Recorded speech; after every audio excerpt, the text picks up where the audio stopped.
नमस्कार। आज कक्षा 8 में आज हम दूसरा पाठ पढ़ेंगे जिसमें है मेरा पूरा नाम। यह एक बच्चे की कहानी है जो एक हाथ से अपंग है, विकलांग है। वह स्कूल जाता है। उसी समय उसके जो पेरेंट्स हैं, मम्मी हैं, उसके मन में कैसे कैसे ख्याल आते हैं, इसी बात को इसमें दर्शाया गया है। इस बच्चे का नाम अनुपम है।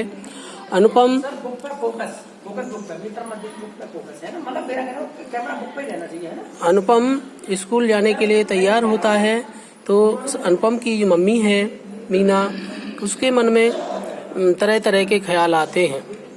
वह जब प्रथम बार स्कूल गई थी उस समय का उसके मन में विचार आते हैं कि उसके घर वालों ने, मम्मी पापा ने उसे कैसे समझाया था कि स्कूल में कैसा व्यवहार करना है, सहपाठियों के साथ, शिक्षकों से कैसे बात करनी है, ध्यान से पढ़ना है, और बार बार न जाने कितनी ही बातें उसे इसी तरह की याद आ रही थीं। आज उसका खुद का बच्चा स्कूल जाने के लिए तैयार था तो उसके मन में भी अनेक प्रकार की बुरी भावनाएं प्रवेश कर रही थीं। अब उसने अनुपम को समझाया। जब वह तैयार हो गया तो जैसे ही अनुपम तैयार होकर के आया, अनुपम को उसने छाती से लगा लिया और चूम लिया। देखो बेटा, तुम कभी गुस्सा मत करना, चाहे कोई कुछ भी कहे, चाहे कितना ही चिढ़ाए, पर तुम बस मुस्कुरा देना, समझे बेटा। अनुपम मुस्कुरा दिया। क्यों माँ, मैं क्या कभी गुस्सा करता हूँ? नहीं, मैं तो गुस्सा नहीं करता, पर बेटा वहाँ स्कूल में बहुत सारे लड़के होंगे, अच्छे भी होंगे और बुरे भी, जो बात बात पर झगड़ा करते हैं, बिना बात छेड़ते हैं, चिढ़ाते हैं, परेशान करते हैं। तो बेटा तुम स्कूल में जाके रोना मत, झगड़ा मत करना। अनुपम ने कहा, नहीं माँ, तू क्यों परेशान होती है? मैं रोऊंगा भी नहीं और चिढ़ूंगा भी नहीं, गुस्सा भी नहीं करूँगा, चाहे जो कुछ भी हो जाए। अनुपम ने बड़े प्यार से मम्मी की गोदी में बैठ करके कहा। अनुपम बड़ा सुंदर और प्यारा बच्चा है। इस समय उसकी आयु लगभग 10 वर्ष की है और आज वह पहली बार ही स्कूल जा रहा है। अभी तक वह मास्टर जी से घर पर ही पढ़ता रहा है। पढ़ने में बड़ा तेज है। इसी के कारण मास्टर जी ने उसकी तीव्र बुद्धि के कारण उसे स्कूल भेजने की सलाह दी है। उसकी माँ मीना तो उसे स्कूल भेजने को तैयार ही नहीं होती थी। उसको अनुपम के स्कूल भेजने की कल्पना से ही डर लगता था। पर अब कब तक उसको घर पर रोका जा सकता था? कब तक वह घर पर ही पढ़ सकता था? बाहर के बच्चे का साथ मिलेगा नहीं तो उसका पूरा जीवन पार नहीं लग सकता था। और इस संशय या भय के पीछे एक कारण था कि अनुपम के बायां हाथ तो कोहनी से ऊपर था ही नहीं और दाहिना हाथ तो पर कुछ टेढ़ा था। इस टेढ़े हाथ से लिखने में आरंभ में उसे बहुत मेहनत करनी पड़ी थी, पर अब वह बिल्कुल आसानी से और जल्दी जल्दी लिख लेता था।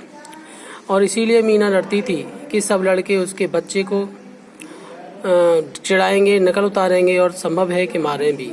पर वह बेचारा न तो मारपीट कर सकता है, न अपने अपमान का बदला ले सकता है। बस सिवाय रोने और दुखी होने के वह कुछ नहीं कर सकेगा। जब अनुपम का जन्मदिन हुआ तो मीना उसे देखकर बहुत रोई थी। उसके पति अशोक भी बहुत दुखी हुए थे, पर उसकी माँ ने दोनों को समझाया था, रोती क्यों हो बहू, देखो बच्चा कितना प्यारा है, यह तो दुनिया में नाम करेगा, इसे भगवान का वरदान समझो। यह अनुपम है, अनुपम, और उसका नाम अनुपम उन्हीं ने रख दिया था। अनुपम अपने पापा के साथ स्कूल गया। स्कूल बाहर से बड़ा ही सुंदर लग रहा था। अनुपम को बड़ा अच्छा लगा। बहुत सारे लड़के एक जैसी ड्रेस में इधर उधर खेल रहे थे। उसको आश्चर्य हो रहा था कि इतनी अच्छी जगह जहाँ इतने सारे बच्चे उसके साथ ही हों और माँ उसे क्यों नहीं भेजना चाहती थी। अनुपम के हेडमास्टर ने उसकी एक छोटी सी परीक्षा लिखने और पढ़ने की ली और प्रसन्न होकर उसका दाखिला 6ठे दर्जे में कर लिया। फिर चपरासी ने उसे उसके दर्जे में पहुंचा दिया। अनुपम के पापा घर चले गए। जब वह नई कक्षा में पहुंचा तो सारे लड़के खूब शोर शराबे कर रहे थे और इधर से उधर डेस्कों के बेंचों पर कूद रहे थे। एक दो लड़के बोर्ड पर टेढ़ी मेढ़ी तस्वीरें बनाने में व्यस्त थे। एक महाशय मास्टर साहब की मेज पर बैठे जोर जोर से हंस रहे थे, चीख रहे थे। ऐसा लगता था जैसे ढेर सारे बंदर किसी जंगल में लाकर कक्षा में छोड़ दिए गए हों। अनुपम को दरवाजे पर खड़ा देखकर पहले तो सारे लड़के एकदम चुप हो गए, फिर एकाएक खिलखिलाकर हंस पड़े। एक बड़ा शैतान सा लड़का उसके पास आया और बड़ी अदा से उसका हाथ पकड़कर बोला, ओह, आपका यह हाथ तो बड़ा सुंदर है। कहिए किस अजायब घर से छूटकर चले आ रहे हैं। अनुपम हक्का बक्का रह गया। ऐसी बातें उसने कभी नहीं सुनी थी। वह आंखें फाड़े कभी एक को देखता, कभी दूसरे को देखता। अब तक लड़के उसके चारों ओर घेर कर खड़े हो गए थे। एक इतने में पीछे से एक लड़का चिल्लाया, अरे यह तो दुश्मनों की कैद से छूटकर आया है शायद। हाँ, अपना हाथ वहीं वहाँ आया है, एक और चिल्लाया। सारे लड़के खिलखिला करके हंस पड़े। क्रोध और अपमान से अनुपम का मुंह लाल पड़ गया। उसे लगा कि यह तो लड़कों को पीट देगा या फिर चीख कर रो पड़ेगा, पर उसे अपनी माँ की बातें याद आने लगी। बेटा रोना नहीं, बेटा चिढ़ना नहीं, बेटा गुस्सा मत करना। और वह जबरदस्ती अपना रोना रोक कर एक लड़के की तरफ देखकर मुस्कुरा दिया। उस लड़के को बेचारे अनुपम के ऊपर दया आ गई। और भी एक दो सीधे साधे लड़कों को अनुपम को देखना बड़ा बुरा लग रहा था, पर पीछे से एक शैतान लड़के ने नारा लगाया, लू, और दूसरे ने ला कहकर पूरा कर दिया। और अब वे शैतान लड़के लू ला कहकर ताली बजा बजा कर गा रहे थे। और अनुपम को लग रहा था कि उसकी आंखों के सामने सारी कक्षा गोल गोल घूम रही थी। बड़ी कठिनाई से वह अपने को रोके हुए था। अब उसकी समझ में नहीं आ रहा था कि उसकी माँ उसे स्कूल भेजने में क्यों परेशान थी। तभी कक्षा में मास्टर साहब ने प्रवेश किया और सब लड़के चुपचाप अपनी अपनी जगहों पर बैठ गए। एक निगाह पूरी कक्षा पर फेंक कर मास्टर साहब ने रजिस्टर खोलकर हाजिरी ली और फिर रजिस्टर बंद करके उन्होंने कक्षा में नए लड़के को खड़े होने की आज्ञा दी। 3 नए लड़कों के साथ अनुपम भी उठकर खड़ा हो गया और मास्टर साहब ध्यान से उस सबसे पहले अनुपम की ओर गया। उन्होंने बारी बारी से चारों नए लड़कों के नाम पूछे। फिर उन्होंने 3 लड़कों को और अंत में अनुपम को अपने पास बुलाया और प्यार से उसकी पीठ पर हाथ रखकर बोले, इससे पहले तुम किस स्कूल में पढ़ते थे? अनुपम ने कहा, किसी में भी नहीं, मैं घर पर भी मास्टर जी से पढ़ा हूँ। मुस्कुराकर अनुपम ने उत्तर दिया, बहुत अच्छे। तो बेटा तुम लिख पढ़ तो लेते हो? जी, लिख भी सकता हूँ और पढ़ भी सकता हूँ बहुत अच्छे। तो हेडमास्टर जी ने तुम्हारी परीक्षा ली ही नहीं? जी, उन्होंने थोड़ी सी हिंदी पढ़ाई थी, थोड़ी अंग्रेजी और एक सवाल करवाया था। अच्छा, तो तुम हमें कुछ लिख कर दिखाओ न, कहकर उन्होंने फिर उसकी पीठ थपथपाई। जी, क्या लिखूं? अनुपम मुस्करा दिया। क्या लिखूं? क्या अच्छा नाम क्या है? जी, अनुपम बहुत अच्छे। तो तुम अपना नाम ही लिखो।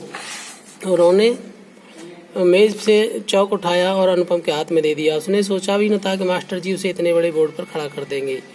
और अब मास्टर जी के कुछ बोलने से पहले ही लड़का पीछे से चिल्लाया, बहुत अच्छे। और सारी कक्षा के लड़के खिलखिलाकर हंस पड़े। मास्टर साहब ने घूरकर जिधर से आवाज़ आई थी उधर ही देखा और सारी कक्षा के लड़के खिलखिलाकर हंस पड़े। मास्टर साहब ने घूरकर खिलखिलाकर हंस पड़े और मास्टर जी ने अपना डंडा उठाया और जोर से मेज पर पटक दिया तो लड़के शांत हो गए।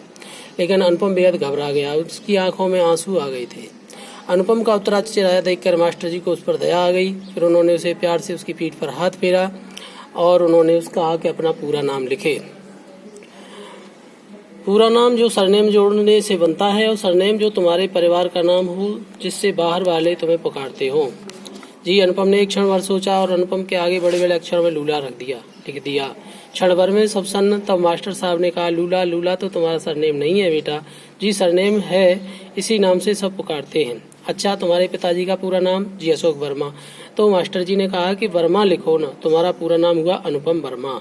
न जाने कैसे एक क्षण में अनुपम का गुस्सा, रोना, दुख सब हवा में उड़ गया। तब वह तनकर खड़ा हो गया और मुस्कुरा कर बोला, नहीं मास्टर जी, नहीं, मेरा पूरा नाम तो यही है, अनुपम लूला। एक नाम अनुपम माँ बाप का दिया हुआ है और एक सरनेम लूला भगवान का दिया हुआ है। मास्टर जी कहते हुए उसने अपनी कोहनी से कटा हुआ हाथ ऊपर उठा दिया और मुस्कुरा दिया। अब उसकी आंखों की कोरें भीग चली थीं और सारी कक्षा के लड़के चुपचाप सिर झुकाए हुए जड़ बन गए बैठे थे। तभी अनुपम के पिताजी अशोक वर्मा चपरासी के साथ दरवाजे पर आकर खड़े हो गए। घर पर मीना ने उन्हें बड़ा परेशान किया था कि एक बार स्कूल जाकर देख आओ न। लड़के अनुपम को परेशान तो नहीं कर रहे। उन्हें देखकर अनुपम मुस्कुराने लगा। पापा सब लड़कों के साथ मास्टर जी ने भी उधर देखा और लपक कर अशोक बाबू के पास पहुंचकर बोले, आप ही का बेटा है अनुपम? हीरा है साहब, हीरा, बिल्कुल अनुपम साहब, बड़े भाग्यवान हैं आप। कहते कहते उनकी आंखें भर आईं। दरवाजे पर खड़े अशोक वर्मा ने बोर्ड पर लिखा बड़ा बड़ा अनुपम लूला देख लिया था।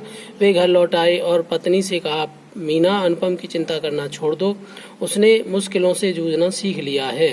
और अपनी माँ से कहा, अम्मा तुम्हारा बच्चा सचमुच अनुपम है।